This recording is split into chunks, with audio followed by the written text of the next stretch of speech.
from the year 1941 in the World News.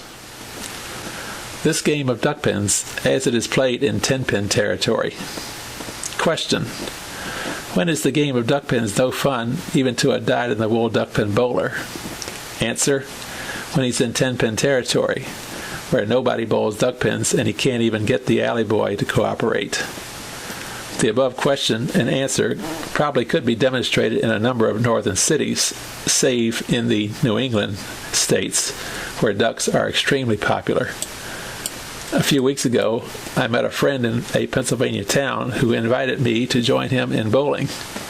I explained right at the start that probably 90% of the bowlers in Roanoke roll ducks, and I would be lost on a 10-pin alley. "Oh, that's all right," he assured. "We'll roll one game of 10 pins and then one of ducks.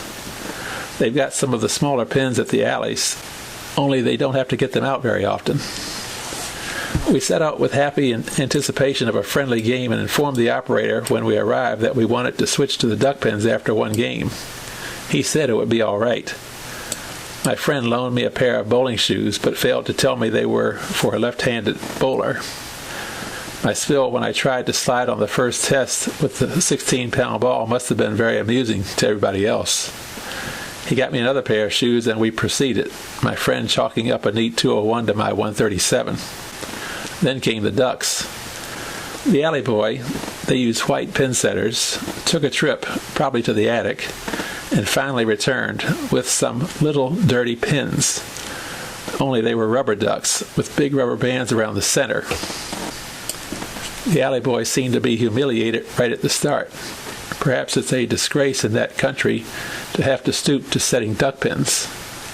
At any rate, he stuck to the 10-pin style and grabbed the little ball — there were only 3 on the alleys anyway — and returned it immediately after each roll, not waiting until the end of the frame.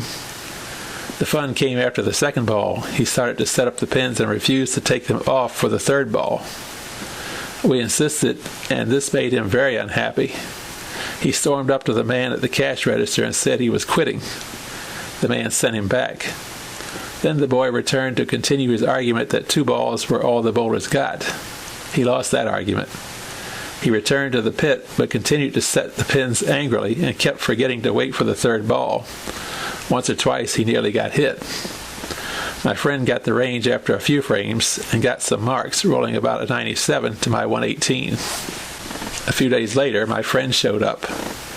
"Say," he greeted, "I reported that pin boy's actions to the manager of the alleys the next time he was on duty, and I think he's fired. At least he's laid off for a week. The manager said that folks rolling duck pins around here use only 2 balls, but that the rules call for 3, and when a visitor wants to roll that way, he is going to get his wish." "How about another game?" "On one condition," I replied. "I'll stick to 10 pins while I'm in Rome, and do as the Romans do, no matter how much you beat me. Duck pins aren't any fun here." My friend has a standing invitation to come to Roanoke and see firsthand what a great game duck pins really can be.